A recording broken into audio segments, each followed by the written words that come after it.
Hello everybody, welcome to high priestess 7777। कैसे हैं आप सब लोग।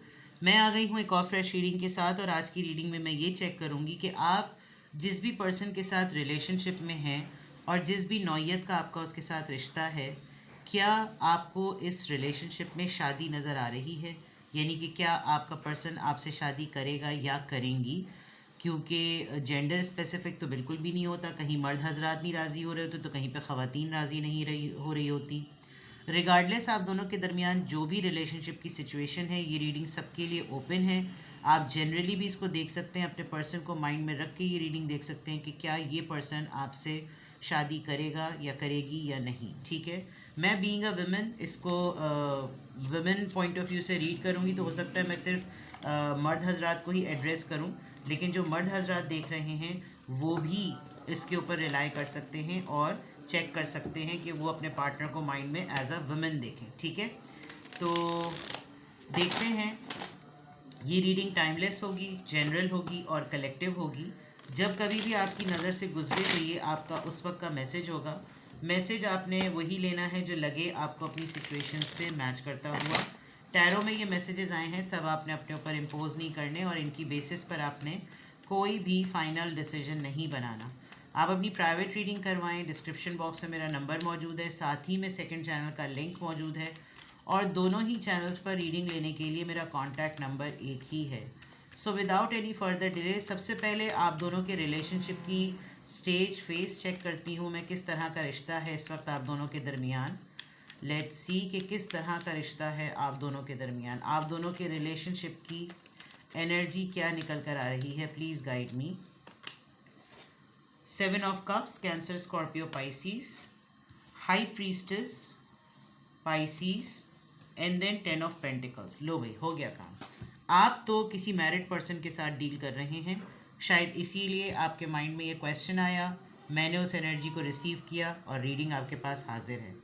With this high priestess, you are not actually sure about it. आप दोनों के रिश्ते की एनर्जी, ये एक सीक्रेट रिलेशनशिप है, बिल्कुल क्लियर। इन दो कार्ड्स को देखकर मैं क्लियरली कह सकती हूँ।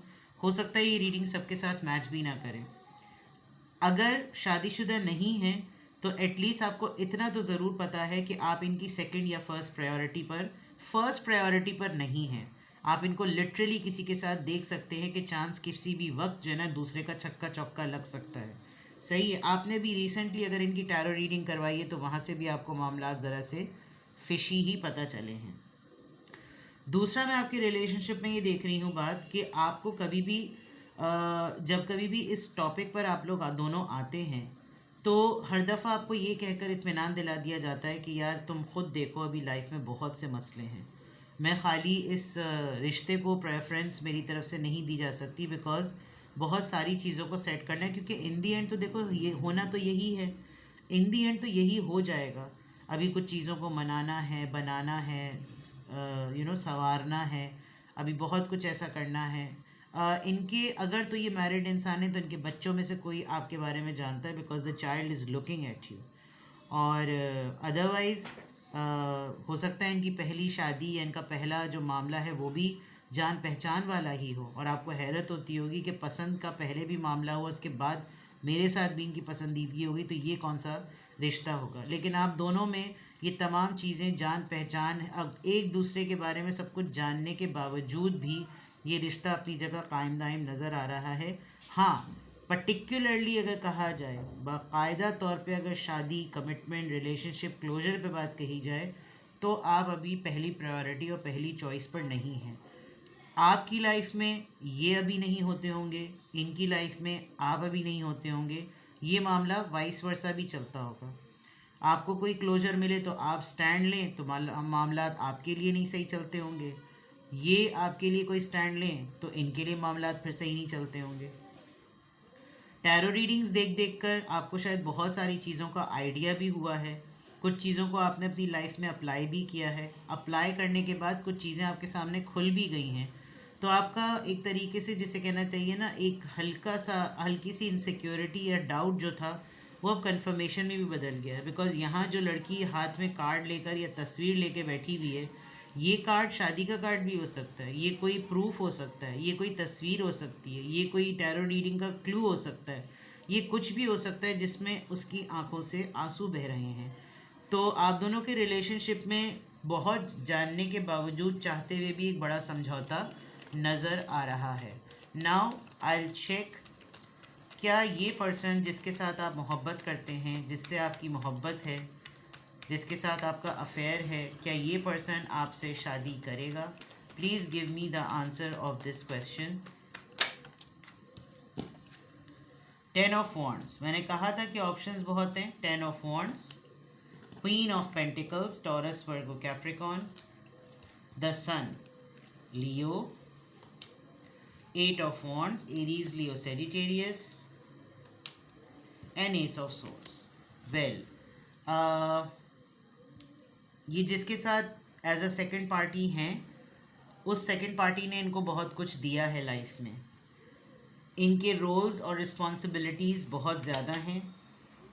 वो पर्सन जिसके साथ ये एज अ सेकंड पार्टी जो इनकी लाइफ में है, वो बहुत स्ट्रॉन्ग है।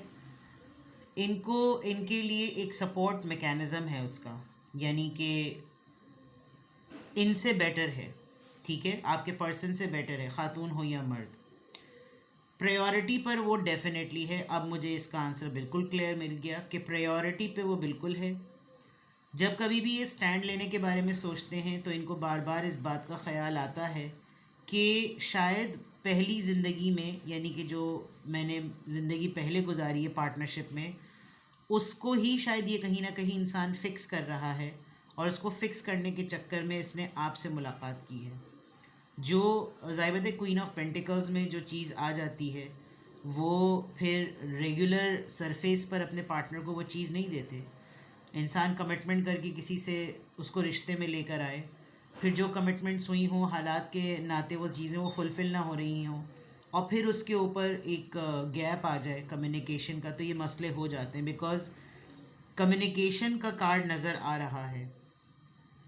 रिसेंटली आपके पार्टनर के हस्बैंड वाइफ ने, या पार्टनर के सेकंड पार्टनर ने, जो कि मेल या फीमेल जो भी हो सकता है, जो आपके पर्सन की लाइफ में ऑलरेडी आपसे पहले एग्जिस्ट करता है, मुझे ऐसा लग रहा है उसने आपसे बातचीत की है, आपसे कांटेक्ट किया है, और बड़ी ज़ोरदार किस्म की हवाई फायरिंग की है, जिसमें उसने लिटरली आपसे दो टोक होकर बात की है कि क्या शादी करनी है। अगर शादी करनी है तो मुझे क्लियरली बता दो, और अगर नहीं करनी तो कर लो। मैंने इसको भी कहा है, तुमको भी कह रही हूँ या कह रहा हूँ, गेट इट डन। तो यहाँ पर आके मामला बिल्कुल स्टॉप सा हो गया है। दे आर क्वाइट बर्डनाइज हैं एहसान में।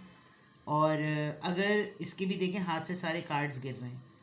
अगर ये चीज़ हो भी जाती है ना, तो इनको आपके साथ शादी करने के बाद ऐसा ही लगेगा कि इन्होंने अपने पहले पार्टनर को डिच ही किया, क्योंकि उसने इनको संभाला है, उसने इनका मुश्किल वक्त में काफ़ी ठीक ठाक साथ दिया है।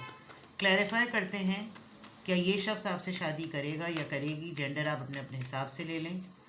10 ऑफ वॉन्ड्स यहाँ पर क्यों आया है? एरीज, लियो, सेजिटेरियस का कार्ड यहाँ क्यों आया है?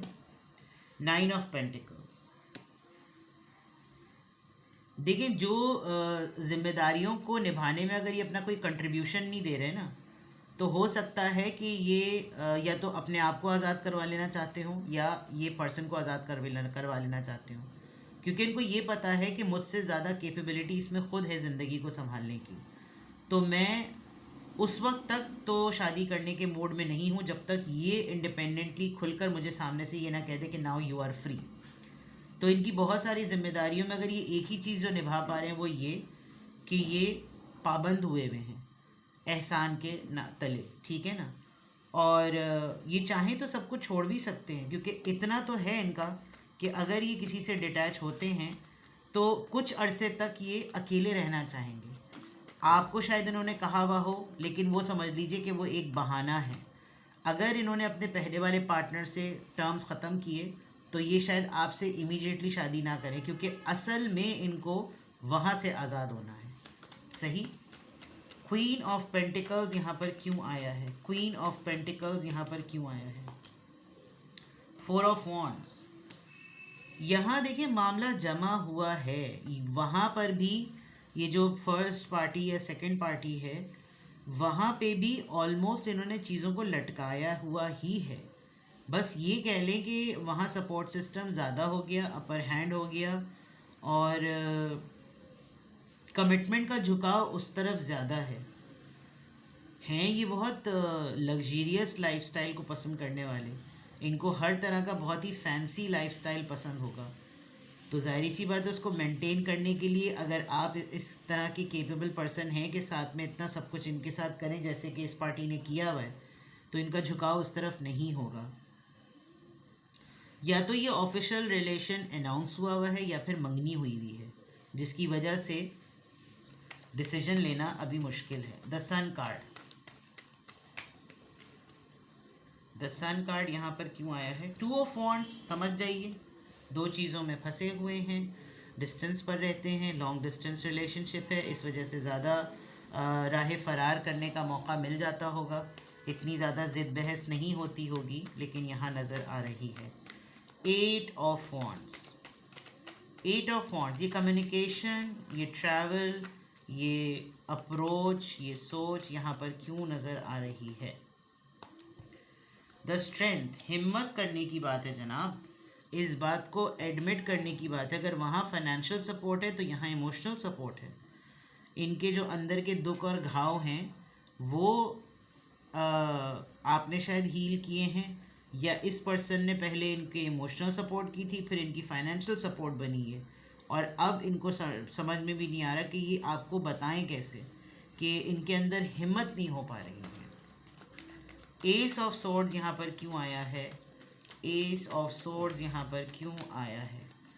एस ऑफ सोर्ड्स यहाँ पर क्यों आया है? फाइव ऑफ सोर्ड्स, खड्डा, दो टोक क्लियर कट बातें सुनाना, अगले की सपोर्ट के ऊपर आर्ग्यूमेंट, कॉन्फ्लिक्ट्स, लड़ाई। शायद सेकंड पार्टी को आपके मुतालिक बिल्कुल क्लियरली पता है, सेकंड पार्टी ये बात फील कर सकती है कि उसका पर्सन उससे ज़्यादा कहीं और इंटरेस्टेड है, ये बिल्कुल साफ नज़र आ रहा है। तो जिसकी वजह से, जैसे मैंने कहा कि उसने आपसे भी कांटेक्ट किया होगा, उसने इनको भी डायरेक्टली ये बात कही है कि करना है तो करो, ये लो, जो चीज़ करनी है करो, get it done and release me. तो ज़ाहिर सी बात है इसके लिए बहुत हिम्मत चाहिए होती है।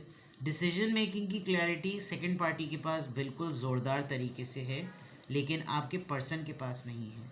ये काफ़ी कावर्ड हैं, और शायद इनको अंदाज़ा भी नहीं था कि इस तरीके से मामला बनेगा, इस तरीके से मामला जम जाएगा, और ये वहाँ रहते हुए भी वहाँ वैसे नहीं हैं। अपने आप को कैसे संभालेंगे, आपको कैसे संभालेंगे, जिसकी वजह से ही अगर आपको कमिटमेंट नहीं दे रहे तो एक तरीके से एक ज़िंदगी बर्बाद हो जाए, उससे बेहतर अच्छा है कि ये नहीं कर रहे। तो क्या ये इंसान जिसको भी आपने माइंड में रख के रीडिंग देखी है, क्या ये पर्सन आपसे शादी करेगा? A big know from my side अभी तक तो, बिकॉज़ ये पर्सन केपेबल नहीं है, क्लियर नहीं है, डिपेंडेंट है, इंडिपेंडेंट नहीं है, पहले से कमिटमेंट है, पहली वाली चीज़ भी अपनी पसंद की है, दूसरे में भी डेवलपमेंट हो गई, दूसरी डेवलपमेंट को सस्टेन कैसे करे और पहली वाली डेवलपमेंट को कंटेन कैसे करे, इसको समझ नहीं आ रहा। तो इस पॉइंट ऑफ व्यू पे तो ये पर्सन आपसे बिल्कुल भी अभी शादी नहीं करेगा। फ़िलहाल तो मुझे बिल्कुल भी चांसेस नज़र नहीं आ रहे। लेकिन आपको फिर भी कोई क्लैरिटी चाहिए हो, आपको फिर भी पूछना हो कि फिर आप क्या करें, तो आप डिस्क्रिप्शन बॉक्स में दिए हुए नंबर पे कांटेक्ट करें, और फिर गाइडेंस लेने के बाद ही कुछ डिसाइड करें, क्योंकि टैरो रीडिंग हाई प्रीस्टेस का कार्ड यहाँ ऑलरेडी है। It will give you more clarity जब आप अपनी पर्सनल रीडिंग करवाएंगे, मुझसे करवाएं या किसी और से, बट ऐसे इंसान पर फ़िलहाल अपना टाइम और लाइफ वेस्ट करने का कोई फ़ायदा नहीं है। आपकी शादी किसी और से हो या ना हो, एटलीस्ट आप इस चीज़ से निकलेंगे तो कुछ सोच सकेंगे, ठीक है ना?